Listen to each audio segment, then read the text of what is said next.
Cette semaine, à l'épisode 46 de Retour sur l'investissement présenté par le Collège de la MREX, moi-même, Nicolas Ray, j'ai le plaisir d'accueillir Marc-André Jodoin, président d'Imexo, investisseur immobilier, fondateur de Plex Import et un gars qui fait un paquet de choses en entrepreneuriat et en immobilier. Je vous invite donc à être hyper attentif durant cet épisode fort enrichissant.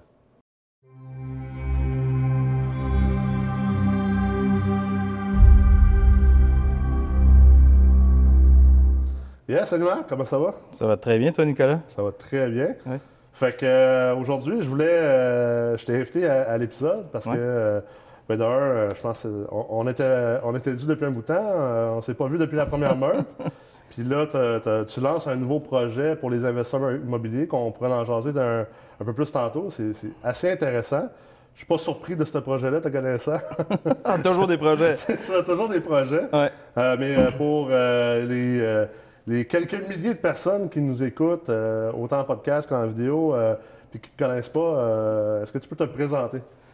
Oui, en fait, je suis le fils d'un entrepreneur dans l'âme qui a un centre de recyclage dans le coin de Valleyfield. J'ai été amené très jeune. En fait, à 5 ans, j'ai commencé à travailler pour mon père. Je ramassais des bottes qui traînaient dans la cour, puis j'étais payé. Fait que là, on parle en bon vieux québécois, une cour à scrap. Oui, une cour à scrap. On essaie de plus utiliser ça. Centre de recyclage serait les bons mots aujourd'hui. Ouais, mais c'est la bonne vieille cour à scrap, même si on était plus avancé sur notre temps, mais ouais, c'était une bonne vieille cour à scrap. Fait qu'à partir de 5, 6 ans, 7 ans, j'ai commencé à travailler pour mon père, mes premières relations avec l'argent, mes premières relations avec la responsabilisation, tout ça, ça a commencé là. Vers 14-15 ans, je formais les nouveaux qui rentraient, je leur montrais comment attacher les véhicules, tout ça. Puis à partir de ce moment-là, à 17 ans, j'étais capable de partir de ma première entreprise qui était connexe à celle de mon père. Okay. C'était du recyclage de métaux en vrac. Mon père faisait seulement de l'automobile. Donc, il y avait une grande opportunité de ce côté-là. Un concept que personne n'avait, des petits conteneurs dans des shops parce que le monde se faisait voler leurs métaux sur le côté. Puis aujourd'hui, c'est une multinationale qui a acheté le concept. Ouais. Après ça, ça a été vers un garage de mécanique qui était connexe d'installation des pièces de la shop de mon père. Puis ça aussi, j'ai été acheté plus tard. J'ai eu la chance de tester beaucoup de modèles d'affaires, d'apprendre. Des modèles d'affaires moins communs, si on veut. C'est pas les modèles d'affaires qu'on voit sur les réseaux sociaux et ces choses-là. J'adore beaucoup inventer. Ouais. C'est sûr que j'aime penser à quelque chose, puis l'important, c'est justement de se laisser un peu le temps, puis l'expérience a fait en sorte qu'aujourd'hui, je comprends quand on dit qu'il faut prendre le temps. Ouais. Ça a pris peut-être 32 ans à comprendre ce concept-là. Mais aujourd'hui, je me laisse le plus de temps possible dans une semaine pour être capable de penser puis de réfléchir à un concept ou à un deal, à une idée, à une façon de faire pour justement être le plus optimal possible. Puis tout ça t'a amené comment à l'immobilier? En fait, à 17 ans, donc vu que j'avais déjà la relation avec l'argent, tout ça, j'ai réussi à acheter une première maison que j'ai vécue avec 6 autres personnes dedans.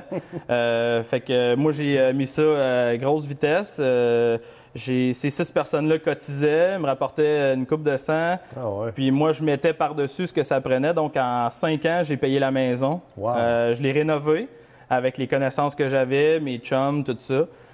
Puis à 25 ans, je suis tombé avec une maison claire que j'ai vendue full price. Puis j'ai décidé, au lieu qu'elle me brûle des mains, de l'investir en immobilier. Wow. Donc c'est là que j'ai acheté mon premier Displex.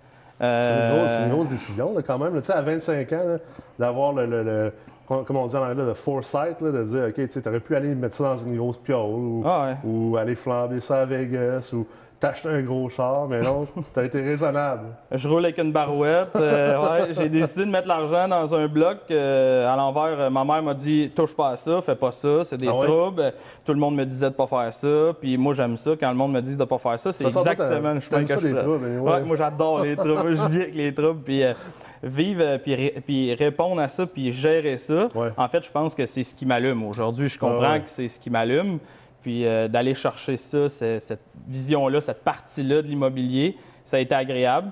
Puis le chemin, c'est fait tout seul, là. En fait, j'ai acheté mon 2e, mon 3e immeuble, mon 4e, puis aujourd'hui, je continue d'en acheter. Je continue d'en acheter avec des partenaires aujourd'hui que j'ai rencontrés un peu partout, de différentes façons. Puis chacun de ces partenariats-là m'apporte encore aujourd'hui, je pense, au niveau des connaissances, au niveau de l'optimisation, au niveau justement de mes connaissances personnelles. Ouais. C'est vraiment là que ça m'a apporté l'immobilier. Puis tu sais, tu parlais tantôt de l'importance de prendre du temps pour réfléchir, faire de l'introspection, de la stratégie. Puis tu sais, c'est drôle, on a eu Jeff Tremblay la semaine passée aussi qui a parlé du même sujet. Puis moi, j'en parle aussi couramment. Tu sais, pour les gens qui écoutent, les gens qui... peut-être qu'il y a des gens en ce moment qui ont déjà des immeubles ou qui veulent grossir leur parc, qui veulent passer de 10 portes à 50, à 150, ou il y a peut-être des gens en ce moment qui écoutent qui n'ont pas d'immeuble encore, puis que là, ils veulent embarquer dans l'investissement immobilier. Quelque chose que j'essaie de leur faire comprendre toujours, c'est important qu'ils comprennent que l'investissement immobilier, c'est pas comme à la bourse. Tu n'achètes pas une action d'un bloc à Valleyfield, puis tu as ça dans ton portefeuille, puis c'est tout, puis c'est réglé. C'est un investissement qui est actif. Ouais. Tu dois, à quelque part, gérer ton investissement. Même si tu as 50 portes, puis tu as un gestionnaire, ou même si tu as 15 portes, puis tu as un concierge, tu dois quand même gérer le gestionnaire ou gérer le concierge. Tu dois gérer l'entreprise en tant que telle, mais souvent, au début, quand tu commences, tu dois en plus gérer l'entreprise, puis tu dois aussi être le concierge et le gestionnaire et l'homme à tout faire et faire tout ça. Fait que ce que les gens, moi, ce que j'essaie surtout de faire comprendre aux gens, c'est faites votre introspection, puis assurez-vous que vous avez envie d'être actif, parce que si tu n'as pas envie d'être actif, tu n'as pas envie d'être en relation avec des locataires, tu n'as pas envie d'être en relation avec des professionnels, avec d'autres gens, tu vas trouver le temps long. Là. On disait, genre, à la blague tantôt que tu aimes ça, régler des problèmes, tu aimes ça des affaires compliquées. Je pense que c'est la vérité de tout entrepreneur. Puis... C'est un actif, c'est un passif actif. Un bloc appartement, c'est you call for business. Tu sais, je veux dire, c'est une entreprise en elle-même. Elle doit être gérée comme une entreprise, elle doit être pensée comme une entreprise. D'aller chercher les bonnes connaissances, c'est primordial. Puis de le faire, c'est sûr que c'est la base de toute chose. Il dit, il faut que tu sois maître dans ton propre monde. Il faut absolument que tu connaisses le minimum, puis le faire, c'est sûr que c'est toujours agréable. Quand j'ai commencé, j'allais même prendre un café avec mes locataires le matin, le premier au matin, puis le premier encore aujourd'hui, c'est devenu ma gâterie. C'est pas une bête noire. Ça, c'est une bonne histoire, faut que tu comptes au monde. Les gens qui n'ont pas fait de la meute n'ont pas connu cette histoire-là, mais je me rappelle, tu l'as rencontré, je pense, à une des retraites qu'on avait été à Venise, en Québec. Ben, moi, j'ai eu plein de belles choses. Je me suis fait faire des crêpes par mes locataires pour déjeuner. J'arrivais le matin, j'en ai un qui me faisait un café, je me ramassais des crêpes dans le deuxième appartement, je déjeunais. Puis à partir de là, ben, j'ai appris à les connaître. À Noël, j'arrivais toujours avec la valise de mon char loadée de bouteilles de rhum. Parce que moi, me faire appeler pour une poignée de porte, puis ci, puis ça. En tout cas, j'essayais de trouver une façon un peu plus, on va dire, up-to-date de gérer ces petits problèmes-là. Puis, ben moi, je m'assisais avec eux autres. Je leur donnais une bouteille de rhum à Noël à tous mes bons payeurs, tous ceux qui me payent ça coche. Mais moi, je leur donnais une bouteille de rhum pour leur dire merci. C'est un peu venu de mon père parce que mon père donnait ça à ses employés. J'ai décidé de prendre un concept à gauche, à droite. Je l'ai appliqué à ma réalité à moi. Là.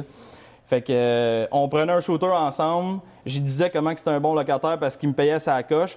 J'y rappelais que c'était un peu sa job à lui de faire les menus travaux selon la régie puis tout ça. Puis tout d'un coup, tous les appels ont arrêté ou à peu près. Je te dirais que franchement, là, j'ai pas eu à déboucher de toilette en toutes mes années de gestion immobilière, dans tout ce que j'ai fait, parce que je leur ai apporté une façon... Tu sais, je leur ai dit, j'essaie de responsabiliser mes locataires à ma façon. Puis je te dirais qu'à la date, là, pour moi, là, ces bouteilles de rhum-là, ils ont été super payantes. Fait que le retour sur investissement là-dessus... Le meilleur retour sur investissement dans l'immobilier, je pense, c'est une bouteille de rhum. Ceci est commandité par... Jack non, c'est ça. Captain Morgan, on va dire, pour Diageo à Valleyfield. Oui, exact. C'est bon. Puis ça amène à la proactivité, en fait. C'est que tu prends une approche de gestion qui est proactive. Au lieu de dire « Ah, je vais me ramasser dans une position où je suis pogné à faire ci, je suis pogné à faire ça », tu dis « OK, je vais être proactif. Oui, il y a un investissement, parce que tu n'es pas obligé de faire ça. Là. Absolument pas. Tu prends de ton profit, tu achètes des bouteilles. OK, on s'entend, c'est pas des bouteilles à 1000$, mais quand même. Tu achètes une bouteille pour chaque locataire, tu gruges tes profits, tu es proactif. Mais en plus d'être proactif, je pense qu'il y a deux choses là-dedans. C'est la communication. Puis ça, c'est la clé dans toute entreprise. Là. Que ce soit entre le boss et les employés, mais aussi avec les clients, c'est important de s'assurer que les vases de communication sont vraiment sa coche, puis que les choses sont clairement communiquées. Parce que si toi, tu as comme attente qu'un locataire ne t'appelle pas pour une niaiserie, bien, il faut que tu lui communiques que c'est ça ton attente. Exact. Parce que si tu lui communiques pas, il ne peut pas le savoir. Fait que de facto, si lui est habitué de fonctionner de même, parce que d'autres propriétaires avec qui il faisait affaire avant fonctionnaient de même ou laissaient ça arriver comme ça, bien, il va continuer à le faire. Fait que faut que tu le communiques. Puis je pense que le troisième point là-dedans, c'est le côté humain. Il ne faut pas l'oublier. Quand tu détiens un immeuble, tu détiens une entreprise qui loge des êtres humains, puis que c'est leur chez eux à eux. Là. C'est leur maison, c'est leur demeure. Puis tu sais, dans la pyramide de Maslow, c'est le besoin primaire de base. Fait quelque part, tu peux pas être inhumain quand tu es propriétaire de bloc. Tu as besoin d'avoir cet aspect humain-là. Là. Exact. C'est sûr que ça vient avec. Puis tout le monde, la valorisation, c'est pas seulement sur des loyers, c'est pas seulement sur de la brique, c'est pas seulement sur un autre immeuble. La valorisation, ben, faut que tu la donnes aussi à ton locataire, comme tu le donnerais à ton employé. Tout le monde veut se sentir valorisé. Ouais. Puis à partir de là, tu as la partie éducation que tu parlais. Bien, dans une entreprise, si tes employés font une erreur, c'est de ta faute. Parce que tu n'as pas transmis l'information de la bonne façon ou tu n'as pas pris la peine de leur montrer comment faire ou de les éduquer ou de les former pour que ça n'arrive pas. Donc, il faut prendre le blanc, on n'a pas le choix. Bien, à partir de là, soyons un meilleur entrepreneur ou un meilleur immopreneur. Éduquons nos locataires ou nos clients ou nos employés de la meilleure façon possible pour être, dans le fond, le plus efficace possible. L'optimisation, elle passe aussi par là, je pense. Je pense que, écoute, c'est tellement un point important, ça. Sérieux, là. C'est... Les gens qui écoutent, là, la valeur de ce que tu viens de dire là, c'est la responsabilisation de l'immopreneur. Ça, c'est c'est la définition même du leadership. C'est que tu prends ça, c'est ta responsabilité. Ouais. Si tu es tanné de tes immeubles parce que tu es tanné de tes locataires qui t'appellent le samedi matin, tu es tanné de tes locataires qui ne te payent pas bien, mais ultimement, là, arrête d'être une victime. Puis sois en contrôle de ta business, soit le leader, soit le PDG de ta société immobilière, c'est ta responsabilité. Tu as tellement raison. Là. Si tu ne payes pas bien, là, c'est ta responsabilité.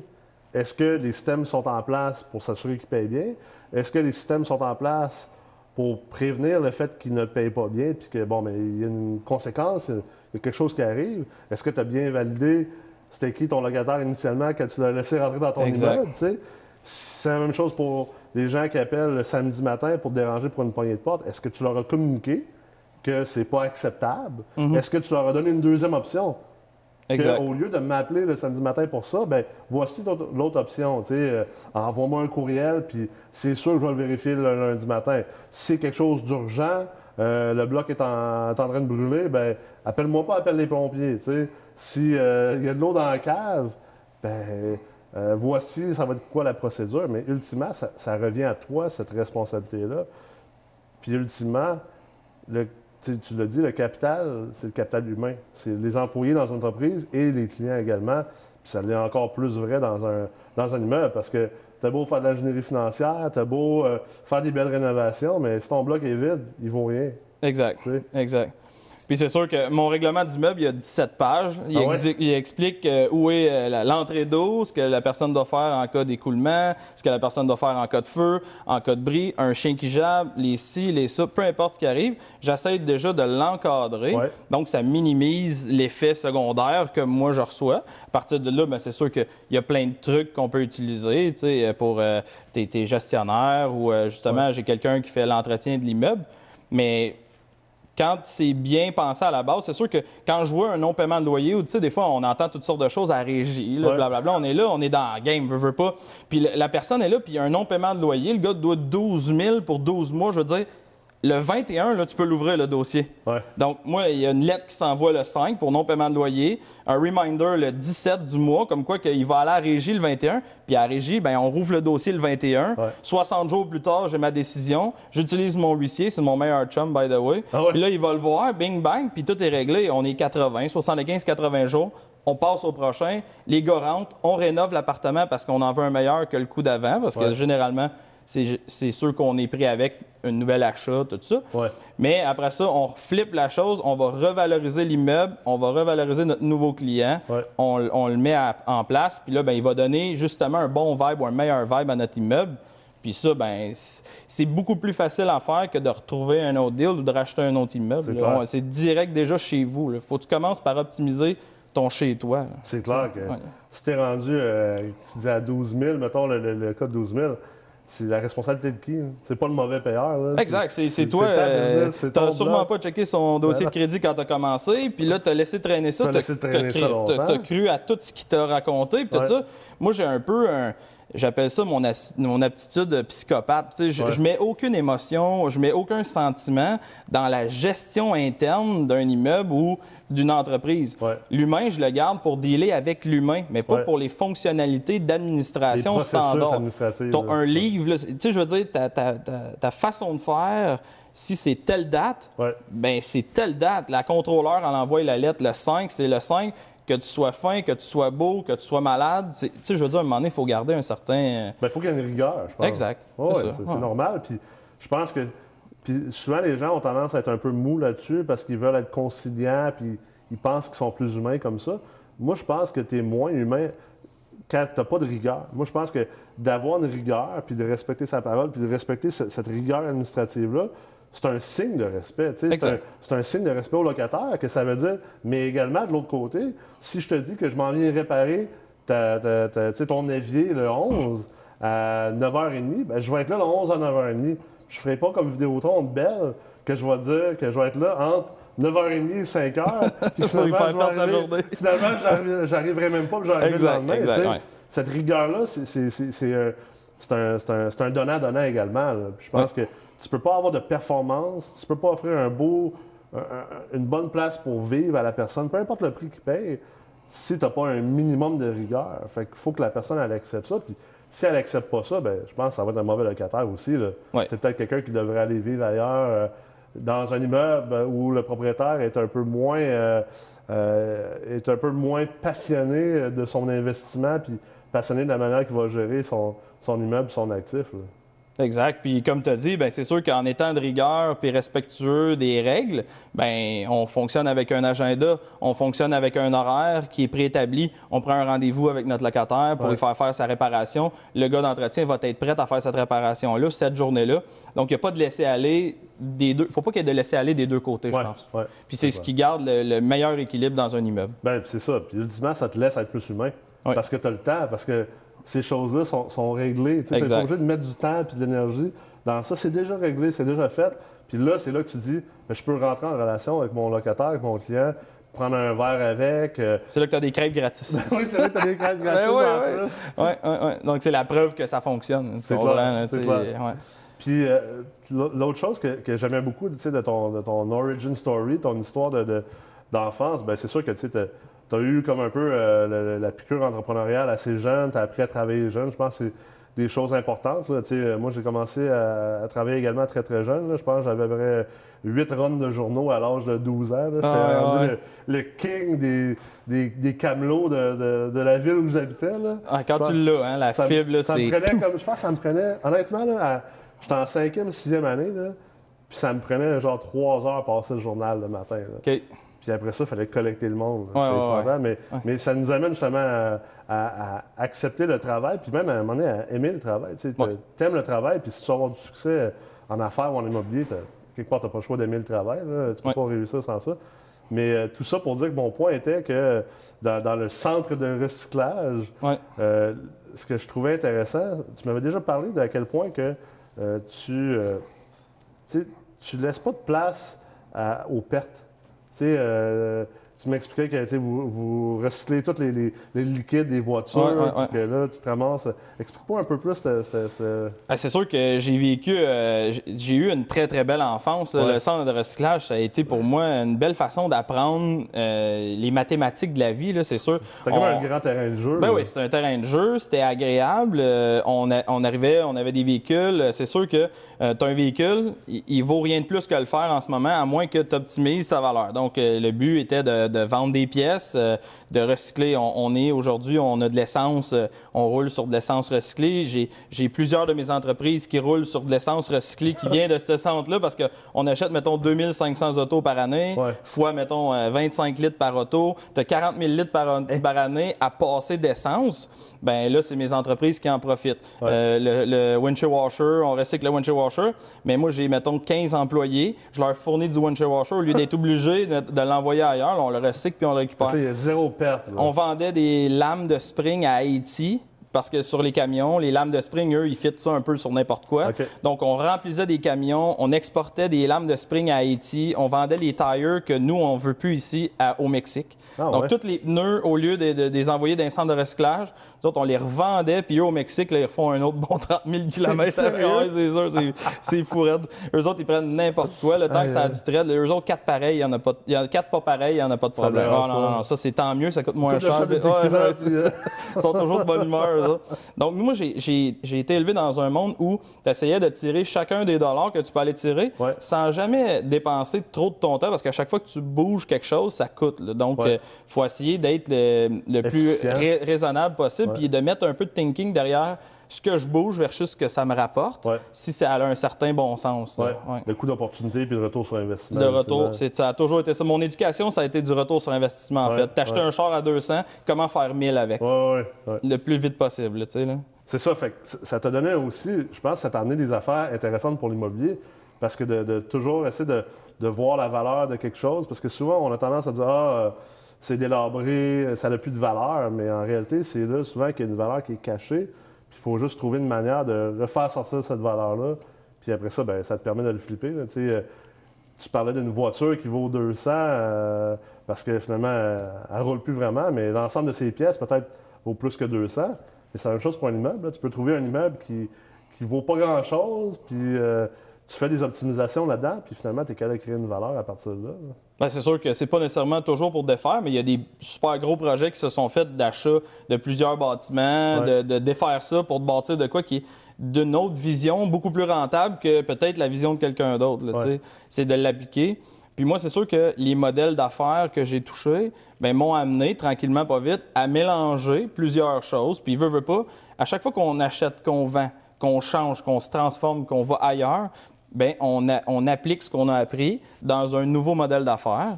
Puis, moi, je suis rendu, dans le fond, à ma 7e entreprise. Je l'ai vendue, j'ai parti, on a acheté tout ça. Puis aujourd'hui, bien, on était capable de développer ce que je pense qui est optimal un peu pour l'investisseur immobilier. C'est un programme où on a pris justement mes connaissances d'enfance plus une de mes entreprises d'importation. Puis là, je me suis dit, hey, on va optimiser, mais toujours vers le bas. Dans le fond, pas nécessairement de faire plus d'argent, mais d'en dépenser moins. Fait que là, ça, c'est ta nouvelle entreprise. Fait que ça, tu le lances bientôt au mois d'avril, d'ailleurs. Je vais être à la soirée de lancement. On lance ça le 12 avril avec des gens comme vous, justement, pour être capable de... quand on parle optimisation, c'est sûr que la MREX, c'est pas mal sa ligne de pensée, puis ça fonctionne bien au travers du monde de la formation, de tout ça. Donc, nous, ce qu'on a fait, c'est qu'on a développé un programme qui était capable de fournir des matériaux directement du manufacturier, n'importe où dans le monde, en fait, que ce soit au Brésil, que ce soit en Chine, que ce soit en Italie. On va arriver, puis on était capable de sous-louer notre opération, parce que moi, j'avais déjà une entreprise d'importation qui était avec plusieurs employés, qui est une grosse machine qui tourne pour de l'éclairage au DEL industriel. Qui est un autre de tes entreprises, dans le fond. Exact. Nous, on fournit des électriciens, au même titre que plusieurs autres compétiteurs. Là. On fournit directement un certain marché au Québec puis au Canada. Ça, c'est Imexo. Imexo, qui est dans le DEL industriel. Puis, on a décidé d'ouvrir un programme qui s'appelle Plex Import. Puis lui, Plex Import, ce qu'il fait, c'est qu'il donne la même facilité aux investisseurs immobiliers de simplement se commander un conteneur de plancher, de latte de vinyle, puis livrer directement ici à Montréal. Nous, on s'occupe de toute la logistique, l'achat, négociation, le transport. On s'occupe des assurances, du paiement. On s'occupe de faire en sorte que la qualité du produit soit là. On s'occupe des garanties après parce qu'on le fait déjà.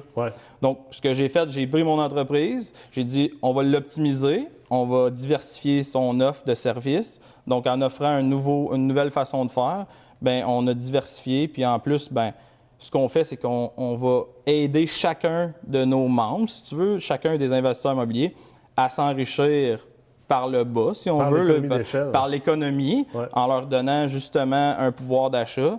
Puis à partir de là, ben, c'est que c'est chacun de ces investisseurs-là au Québec ou au Canada, peu importe, qui en bénéficie directement et non une seule multinationale. Quand on dit je fais affaire avec une telle ou je fais affaire avec une telle multinationale, l'argent ne reste pas nécessairement à cette place-là.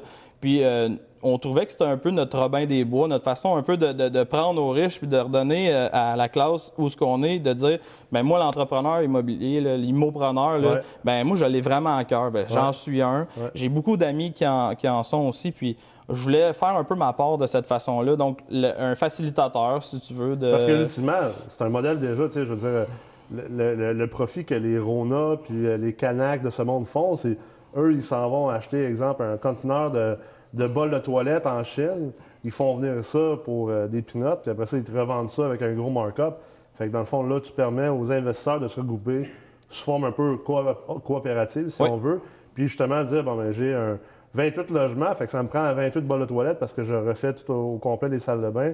Mais au lieu d'aller payer super cher pour mes bols de toilette, je peux les faire venir directement de la source, pareil comme un Canac ferait, dans le fond. Exact. Puis les grands projets comme ça ont toujours des délais qui justifient le temps que ça peut prendre, là, disons 2 mois. Mais vu que je viens du monde de l'industriel, bien, l'industriel, là, pour eux, c'était normal, 2, 3, 4 mois de délai. C'est des projets qui s'étirent souvent sur 1 an. Donc, à partir de là, on est capable de fonctionner avec des délais. Je veux dire, juste faire une transaction d'un 60 logements, dire, bien, moi, je vais reflipper 60 logements-là. Juste de se rendre, bien, on est capable déjà d'arriver avec une liste de matériaux, on négocie des prix, tout ça. On le sait. Pas un mois, un 60. Là. Exact. Puis tu poses pas le plancher le jour 1. Là, tu commences par stripper, on recommence. Puis, tu sais, fait qu'à partir de là, ça fonctionne. On a testé le marché. Le bêta, si on veut, fonctionne bien. On a plusieurs loups de la meute qui utilisent déjà le système. Puis là, on teste avec certains produits parce qu'il faut toujours que la quantité de produits justifie un peu la valeur de la commande. Il faut toujours qu'elle justifie un peu l'effort. Là. Fait que la personne, mettons, qui veut optimiser un 6 logements, c'est peut-être pas nécessairement ton client cible, si on veut. Là. Exact. Lui, il va pouvoir bénéficier du volume de tout le monde. Dans le fond, plus il y a de gens qui utilisent le programme, plus j'ai un pouvoir d'achat pour négocier. Donc, plus j'ai de pouvoir d'achat pour négocier, plus tout le monde bénéficie d'un meilleur prix. Parce que moi, je ne vais pas le vendre à un prix fixe. C'est toujours de dire, on descend ensemble. Là, tu sais. Puis, comment que les gens font pour s'informer de ce service-là? Parce que, on sait qu'en ce moment, beaucoup du profit, beaucoup du rendement, du retour sur investissement à faire, c'est qu'on optimise des immeubles. Puis l'économie d'échelle est super importante. Comment on fait pour... quelqu'un qui écoute en ce moment le podcast ou écoute la vidéo, il fait comment pour te rejoindre par rapport à ce service-là? Exact. On pourra laisser les informations au travers des réseaux où on est là. Puis c'est sûr que imexo.com, Imexo, sinon Plex Import sur Facebook. Plex Import, vraiment. Facilement joignable. Veut pas, fallait être up-to-date, si on veut, avec les réseaux sociaux. Puis c'est la nouvelle réalité. C'est clair. C'est un super moi, je trouve que c'est un super de beau projet. C'est un projet qui, justement, qui permet de venir contrôler davantage les coûts dans les optimisations, parce qu'on sait aussi qu'au Québec, ce qui est plate, c'est sûr que, surtout quand on regarde ailleurs, on regarde aux États-Unis, on regarde, mettons, juste au Nouveau-Brunswick, il y a certains marchés que je regarde présentement pour acheter des immeubles, puis tu regardes là-bas, tu n'as pas de CCQ, tu n'as pas d'RBQ, tu n'as pas de régie de logement. Fait que là, tu te dis, OK, bon, ben, tu sais, veux pas, c'est tout des taxes. Puis les propriétaires de blocs ici, déjà, je trouve qu'ils sont au Québec, je pense qu'il y a eu beaucoup d'études dernièrement qui ont dit que finalement, on était les plus taxés au monde. Là. Exact. Mais les propriétaires de blocs, ça va être pas mal les propriétaires de blocs les plus taxés au monde, définitivement. Si on part de ce fait-là, puis qu'on ajoute par-dessus l'RBQ, la CCQ, puis la régie du logement, bien écoute, je pense que l'idée est géniale. Si au moins on peut commencer à sauver un peu sur le matériel brut, puis sur ce qu'on a besoin pour optimiser le logement, parce que ultimement, là, le propriétaire, il veut offrir un meilleur logement à son locataire. Exact. Oui, c'est payant. Oui, ça fait en sorte qu'à la fin, ton immeuble vaut plus cher, mais ultimement, on ne veut pas que nos locataires vivent dans le cas de délabré puis de défaite. Là. Fait que je pense que ça va répondre à un très grand besoin au niveau des investisseurs immobiliers. Là. Exact. Puis le programme permet peut-être aussi d'avoir des matériaux plus nobles ou de plus grande qualité pour le même prix qu'on aurait payé, exemple, du granit versus un arborite, d'offrir un logement d'une meilleure qualité, avoir une évaluation ou une valeur économique finale beaucoup plus intéressante pour les refinancements. Donc, on a vraiment créé le programme dans une optique de... Veux pas, là, quand on est au début de notre vie d'investisseur, il faut bûcher dur. Hein? C'est jamais facile.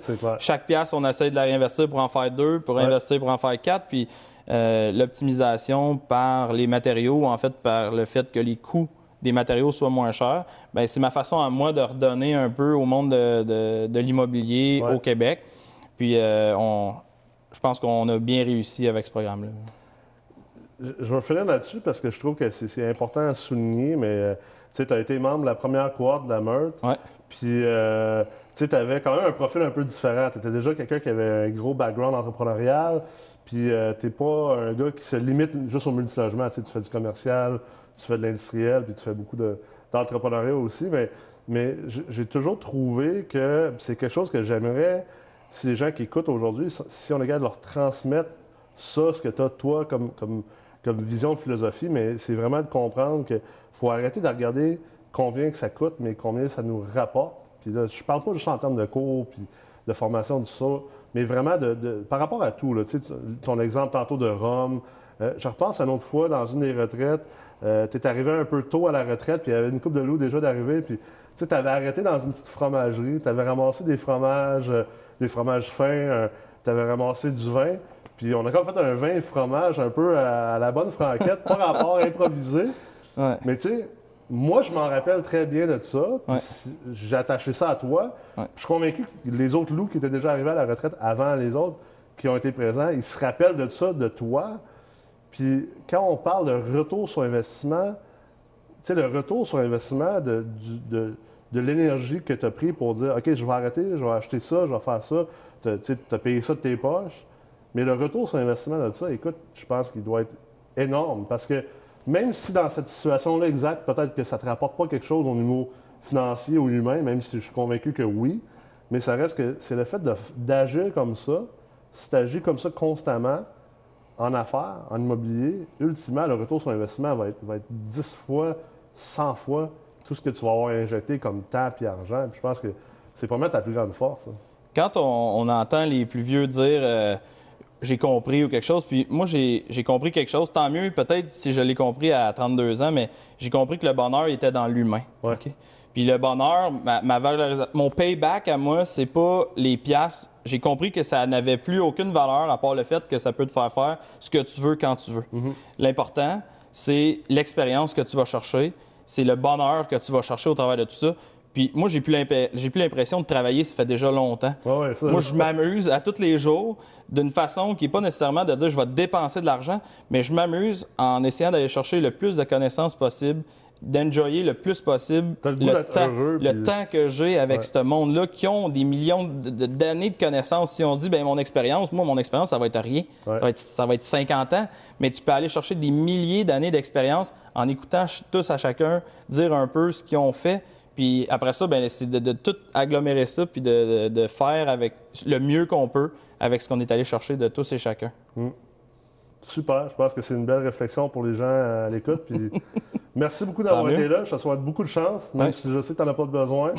Puis on va se revoir bientôt. De toute façon, on va se revoir au lancement de Plex Import. Super, on va être prêts pour vous accueillir. All right. Merci. Bye-bye. Alors, j'espère que vous avez apprécié l'épisode de cette semaine.